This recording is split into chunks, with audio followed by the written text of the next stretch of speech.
All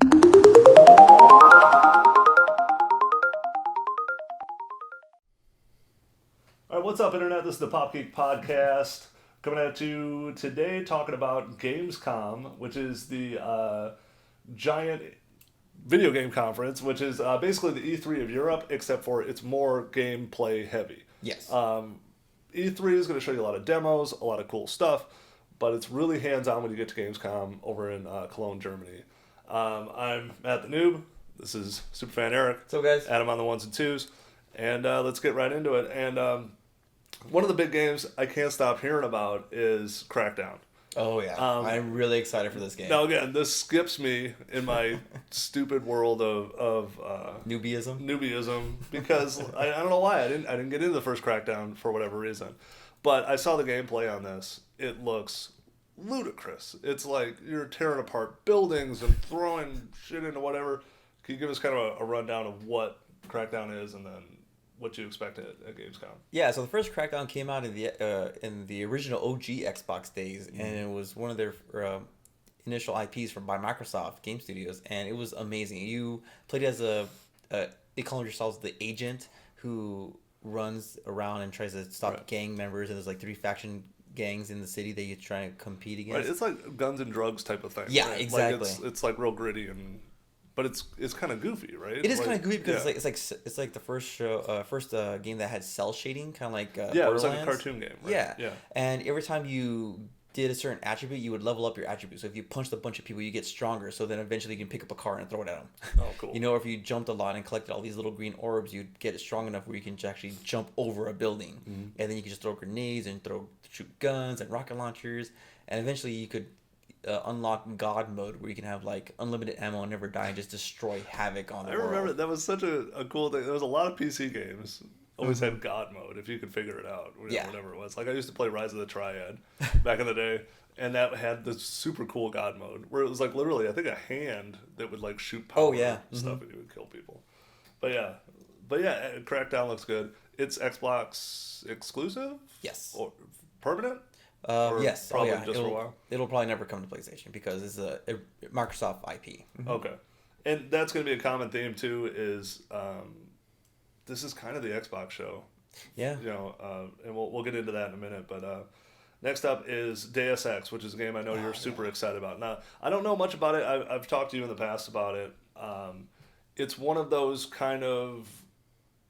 It's a game. You can shoot people and kill people and do whatever you want to do, but also it's a little more intelligent and cerebral than a lot of your random shoot 'em up Halo style. Yeah, it definitely gives you a lot of options that make the game style and gameplay your own and different from everyone else's that you might play. So we'll play the same game, all 3 of us, but you'll have a different way you went around this level, or you might have a different way. I might have a different way, and it gives you a lot of customization to your character because you can add your skill points and attributes to either combat and armor or to stealth and like stun gun ammo or something. And there's actually an achievement if you want to go through the whole entire game without ever killing anyone, and you get like the pacifist achievement. Right. Yeah. So it's really cool. The only problem with the original, not the original, but the one that came out on the Xbox was that if you wanted to play as a pacifist, you could go through the whole game without killing anybody. But when it came to the boss battles, you were kind of stuck in like a one-track. You still had to fight the boss. You still had to fight the boss, and eventually with the cinematics, he had to die. Like that's just it's the only how way it the game played out. Forward, right? Yeah. So what they're doing with this one is that they're actually making the boss battles just like the regular gameplay, where it's very varied, and you have options. You can either kill them, you can stealthily avoid them, or take them out without killing them.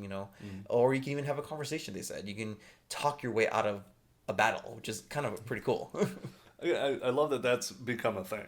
I mean, for the longest time, what was it? The original game, or it wasn't even the original, but the Japanese games have always had a little bit of that element to it, where I believe it was a horror-based game. I don't know if you guys remember, where you have a camera. Do you remember this? You were like a little girl or a little boy, and you walked around in this. It was horrifying too. It was like stuff creeped out at you, but your camera was the only thing. It was the only weapon you have. It's not really a weapon. Like there's no way to fight what you're going through. And it was a whole game based on that. And it was, if I remember, it was pretty successful. I don't think it was like Silent Hill or anything like that. But if I could remember it before we get off the air, I'll try to remember it. But yeah, I remember it was like you were a child and you were walking around with a camera and you had no weapons, and you just kind of went through this horrifying horror movie of a game. But yeah. Armed with only a camera. With only a camera. In a world. It sounds like a new movie coming out. Right. Yeah. Well, just off a side note real quick, you know they're making a movie about emoticons or emojis? I've heard that. Yeah. That someone like... Yeah. I think it's Sony Pictures, I think, doing really? it. I want to say, yeah. Like, they actually had a bidding war on this stupid idea. Well, it's like a few years ago when Michael Bay bought the rights to Battleship and like Sorry and Monopoly or something like that. Like he's gonna make action films based on that shit. Well, I think Monopoly's still on track, but yeah, I would love to see that. Just like Mr. Moneybags, just like wasting a bunch of people, just like mowing down bad guys and shit blowing up for no reason. Oh, God. Yeah, I've seen on a couple of talk shows, they've got they put like a bunch of emojis together. Yeah. And, you try and make a sentence out of them. Or I guess people do that pretty I'm regularly. amazed at the creativity of the emoji. It's like, did you I listen to sports radio pretty much all the time, and there was a whole war over DeAndre Jordan, who was a Clippers player who's kind of signed with the Mavericks and then had second thoughts and went back to the Clippers, and they had an emoji war when he said, "Oh, I'm not sure." And then it was like Chris Paul puts a little airplane, says he's on the way. And then like not Paul Pierce, but somebody on the Rockets has a little boat and says he's on the way. And then it was a rocket ship. And then it was like this weird ass emoji war. And then somebody put a banana in a boat. And that was in reference to that weird ass picture of Carmelo Anthony and Dwayne Wade and LeBron James all riding on a banana boat together. It was the weirdest like Instagram photo of all time. It's like those three guys who don't play on the same teams. And then Gabrielle Union, because she's dating one of them, I think Dwayne Wade. And they're all on a banana boat, just like being pulled behind a speedboat. It was just retarded, but it was funny. It had seen an emoji war between NBA players, Oh my gosh. So anyway, back to games. Back to video games. Get off on sports. Let's turn this into a sports talk radio show. So we're finally gonna get our hands on Lara Croft. See what I did there? You see what I did there? Yeah. But this isn't the Lara Croft of the past. I bet that's exactly what you want to do. That is exactly I think that was every kid's dream back in the day. Yeah, but she's no longer short shorts and big boobs. No. She's a pretty serious character. Oh. Like, she's... they rebooted it, what was it, 3 or 4 years ago? It was 2 years ago, 2 years ago. Mm-hmm. And it's kind of prequel, and now this is the sequel to the prequel, and it looks unreal. Like, Yeah. just the little gameplay stuff I've seen. And they're saying at Gamescom you didn't actually get to play.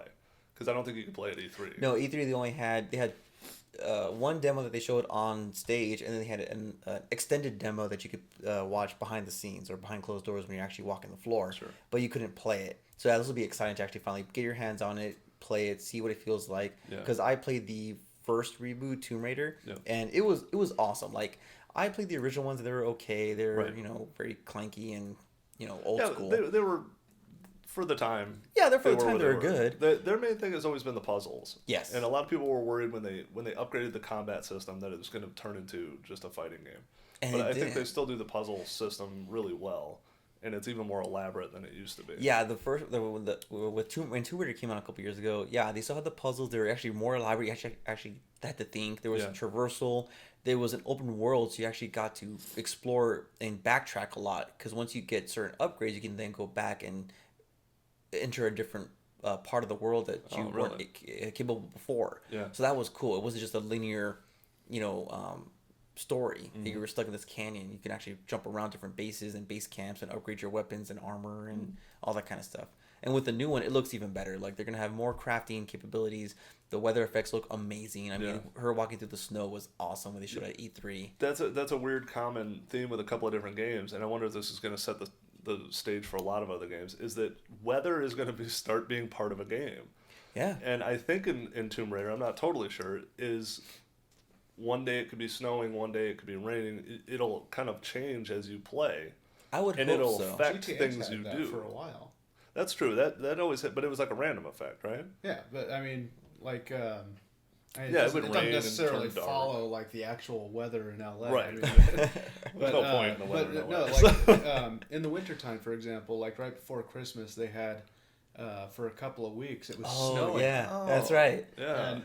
And it was really cool. I mean, Yeah. you run around the snow, and it was snowing, and like you could pick up snowballs Yeah. and chuck them at people. I mean, it was awesome. Yeah, well, and the other game that has that mentioned is Mass Effect.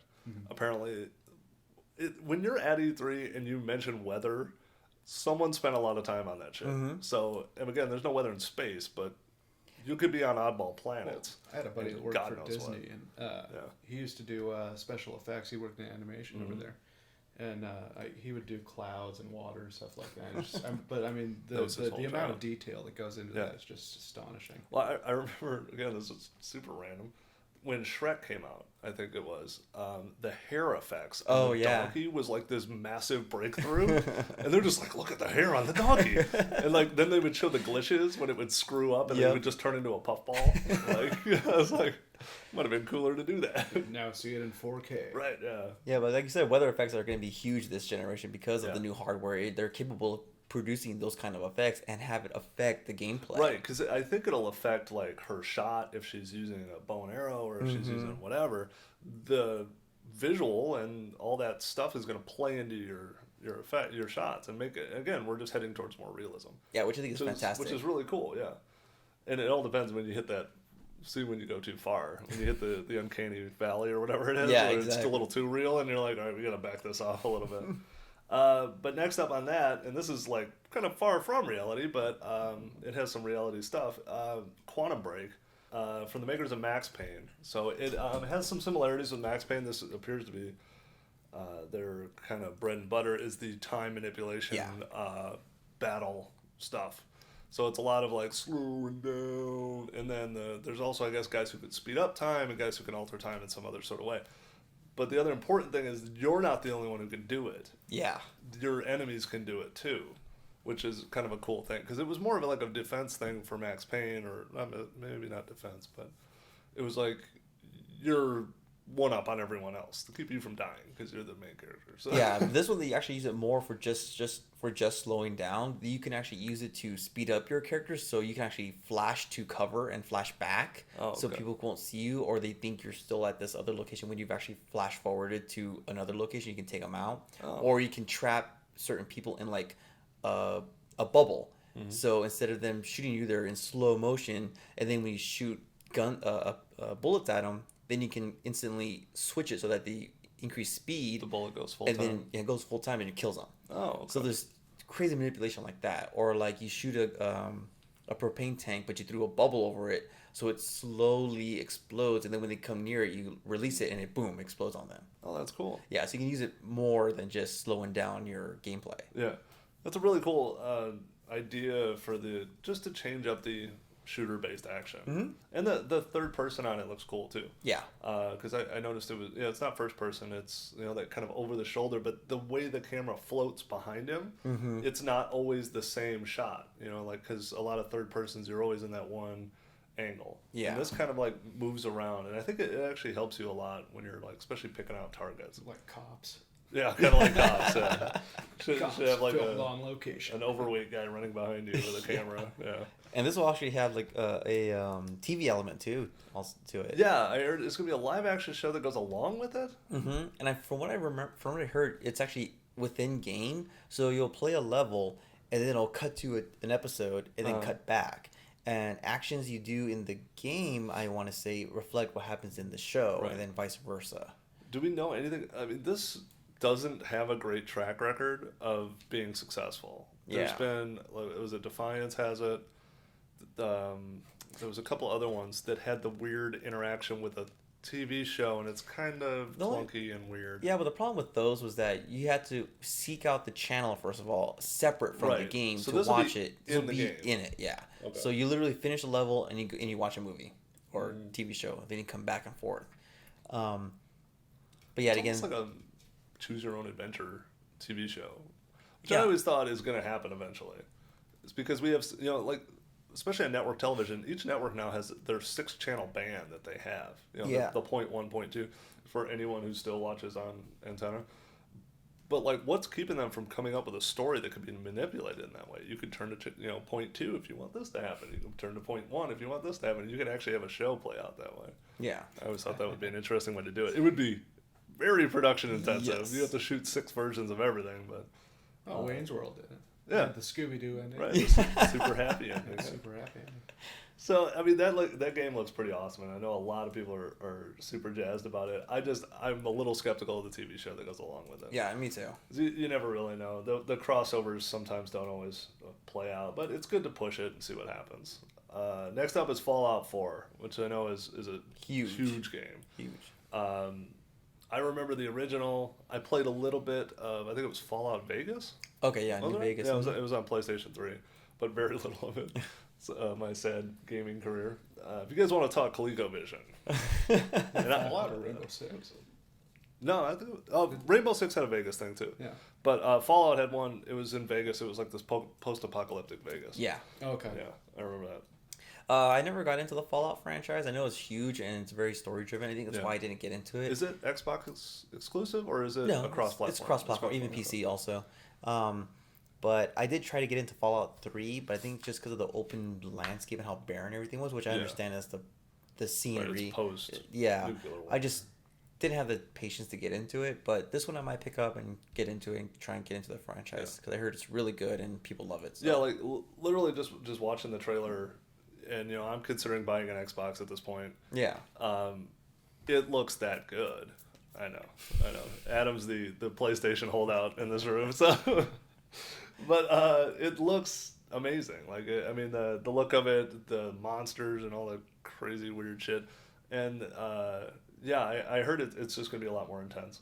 The other thing I was gonna mention was we didn't talk about is Tomb Raider will be Xbox exclusive for 1 year. Yep. Which I find is a very strange thing. Like, that's cool that they're doing it. I know they're just gonna drive sales, but also like all of this stuff that we're kind of talking about is all Xbox. A lot of it's Xbox exclusive or Xbox related, and they're only one at Gamescom. Sony has decided to drop out of Gamescom because I believe they said it was too close to E3. Is maybe too similar. I don't know. They're apparently gonna roll out a bunch of stuff at Paris. Yeah. Which again is fine, but man, I think you're giving up market share here. You basically allow Xbox to have a massive conference in the middle of Europe. And again, I don't know the numbers there. I don't know who sells more units there. I know PlayStation actually outsells Xbox, by quite a bit. Yeah. So, but this is a weird little, I don't know, just from a PR standpoint, you might have wanted to just send a booth or something. Something, yeah. And be like, hey, here's a PlayStation. Yeah, I don't know why. And it's also, too, PlayStation does their own conferences, too. Like, they have one here in Vegas each year that, it's the PlayStation, they call it the PlayStation Experience. Come and try out our new games, for a couple of days. Yeah. Right, but there's all kinds of cons. I mean, there's BlizzCon, there's WonderCon, and, all the Comic-Cons have games and stuff, too. But, like, it just seems like this is a big kind of deal for Europe. Like, I always saw E3 and I'm like, E3, that's us. Yeah. And the gaming world doesn't extend outside of here. No. But no, I mean, they've been on this stuff for a lot longer, or not a lot longer, but some of the things in Europe have been more advanced than the stuff we have here.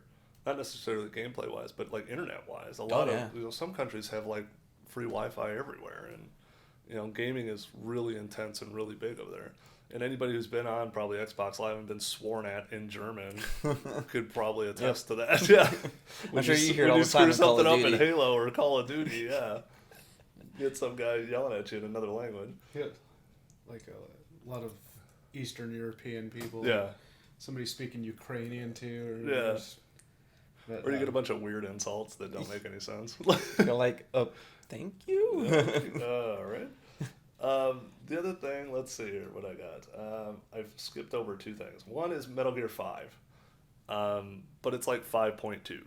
Yeah, you got me on that Metal Gear franchise because I couldn't follow it. I tried getting into it, but I was already so far into it. Like, I think I tried to get into like number 3 or 4, but it was just too crazy at that moment. I just gave up. I was like, forget it. I just don't understand. For me, like, 2 was like my high point of gaming. Again, this dates me really bad, but 2 was like the best game I ever played.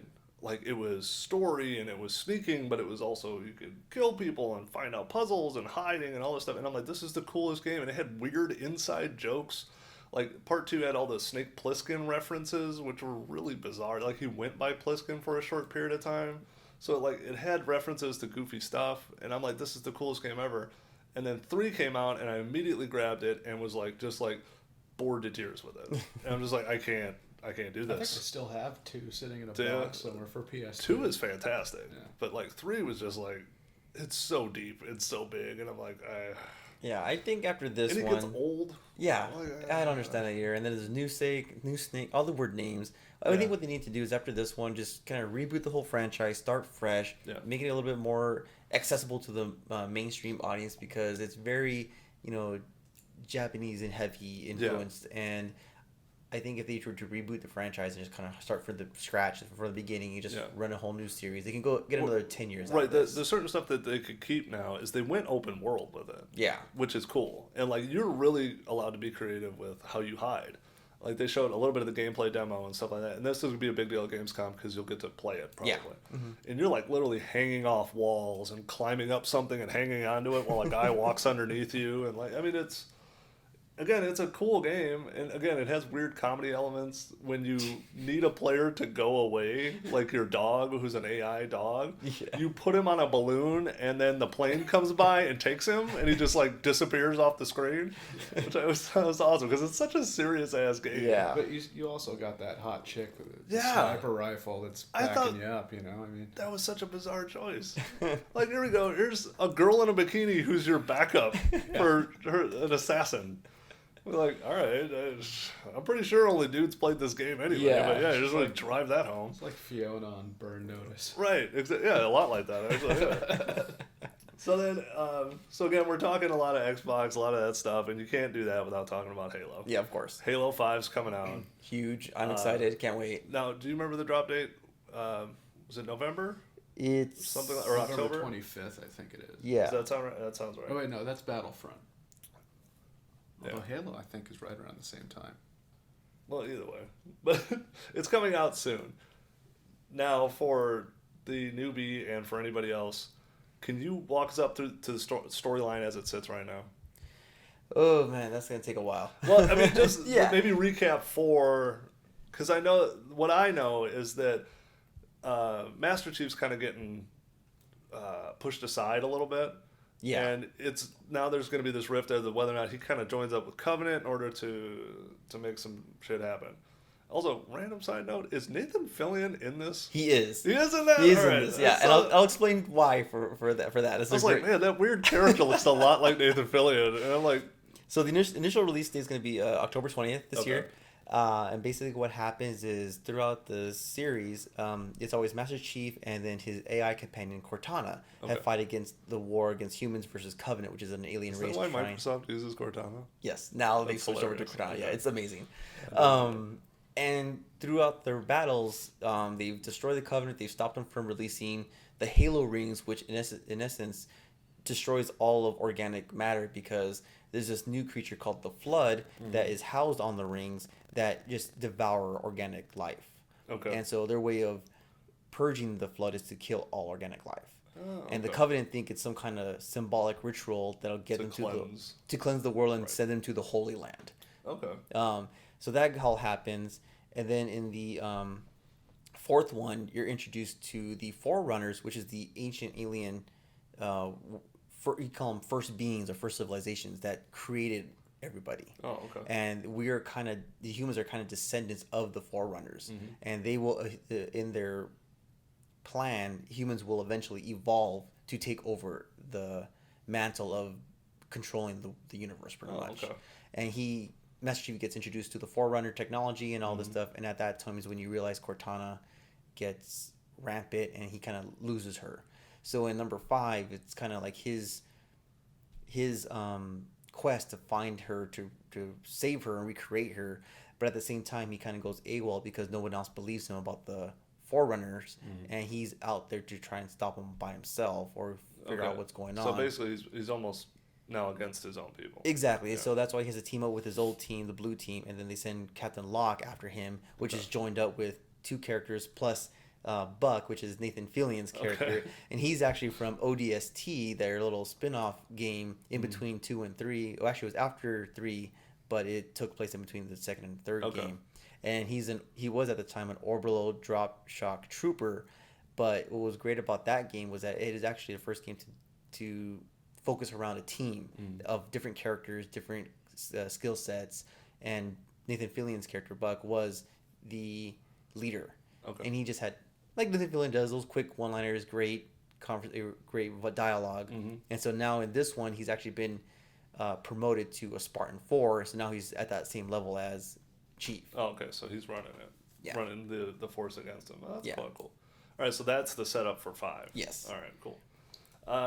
Anything else? Did you know about it? I don't know anything about it. It looks great. The gameplay's going to be very similar. It looks like typical Halo. You know, and they're so out front with their visuals. And I'm hoping at Gamescom they're going to show some footage with Chief in it, because everything we've seen so far has been about Locke and his team, you know, with Nathan Fillion and all that in there. But I'm hoping that at Gamescom they'll show some kind of gameplay footage for with Master Chief. Yeah. And this will be the first time but in this game we're introducing a new game mode called Warzone, which is I think like 25 versus 25 red versus blue type gameplay or Warzone, but you also have AI components in there also. Oh, really? Dropped in with you? Yeah, so you have the AI versus player with objectives and also team killing. It's just it's craziness. That kind of plays into the next thing, which is the Windows 10 drop, which dropped this week. But they're saying you can have the Xbox app. Yeah. And now you can use PC and Xboxes are going to be able to talk to each other. Yeah, you can stream games now. You can chit-chat with people. You can use Cortana to talk to other players online. Right. But like, especially in something where you have a 25-player thing, you're not just playing against other Xbox owners anymore. Right. This could be a PC game as well. It could be. I don't know if they've said they're going to do that with Halo 5 yet, but I know I'm not sure if that's with on the list, Fable Legends they will be, and I believe they said Crackdown's going to be able to do cross-play, so you'll be playing, Xbox players will be able to play with Windows 10 players also. Yeah. So I think it's great. And from what I've heard too is that what they're going to do is if you buy Crackdown on the Xbox One, you automatically have a crossover game on the Windows 10 machine. Oh, okay. So we buy it once, you can play on both sides. Yeah, it seems pretty cool. I've seen very little of the Windows 10. Every other Windows is good, and this is one of the every others, because 7 was good, 8 was bad, and now this is 10. It skipped 9. But they also said that 10 be hit or miss. Right, that 10 is also it. Like there will be no 11. Just like it will be Apple. like Apple. Apple's done that for years. So. Well, Windows is always right behind Apple. You know? That's where Windows came from. Hey, this is what Apple's doing. You know what I'd like to see, though? I'd like to see PlayStation Network and Xbox Network integrated. That would be cool. That would be awesome. There should just be one giant play area for these games. I mean, because, I don't know why they can't talk to each other. You got people that are PlayStation people, you got people that are Xbox people. Right. But it's all gamers. Yeah, but see, all gamers, they really want you to buy 2 consoles. Yeah. That's what they want to do. Oh, like, look how exclusive we have. Yeah, exactly. Because like I know you're going to be buying a new console right now. I persuade you to get an Xbox One, but that would have been cool if like you got the Xbox One, you got Destiny, you ended up getting Destiny, and then because you're PlayStation, it would have been awesome if all 3 of us could play together. Yeah. But then again, you run into the problem we talked about last week about exclusivity, is that you're going to have these extra guns and missions that we won't have. That we won't have. Damn right. Yeah. All right, real quick, I got 2 short notes. What do you think VR's role is going to be? Because Windows 10 is the HoloLens. That's the big Windows one, which I'm sure is going to start talking to Xbox. But then you have Samsung, and you have HTC, and you have Facebook. I'm not on board with the whole VR game thing. Like, I don't want to seclude myself in this little bubble away from my family or my dog if it needs to go to the bathroom, you know, just to play a game. You know, I'd rather be able to see it on a big screen with a surround sound system. Right. And not have something. I'm all for immersion, but I kind of don't want to totally close out the outside world. Well, it'd be nice to have the option. Yeah. You switch sometimes. back and forth, you know. If you want to get away from everything, you know, you can. Right. Yeah. Why not? That's true too. That's why I kind of like the HoloLens though, because it kind of integrates your world with what you're looking at. It's more like altered reality. Oh, yeah. It looked great for Minecraft. I don't know if you saw that. The demo was Minecraft. cool. That was pretty cool. I checked out some VR goggles at NAB a few months ago. Mm-hmm. It's really cool. I mean, it's an awesome concept. I mean, the ones that I tried were the resolution wasn't that great. Yeah. But I mean, I think the concept is. It's a good concept. So. I mean, it's a new way to entertain. Yeah. It's kind of like the 3D coming into movies. I wasn't real sure on it, and actually it turned out to be great for like action. Again, not going to see slow moving dramas that way, but But anyway, that timer going off was our time. So we'll see if we have the end of this show or not. But anyway, thanks for tuning in to the Pop Geek Podcast. We'll see you next time. One of those days. See you guys. Yeah. Hey guys, I hope you're enjoying the show, but we'd like to hear from you. So please leave a comment below and tell us something you'd like to see on an upcoming show or your thoughts and feelings. Or you can tell us that we suck.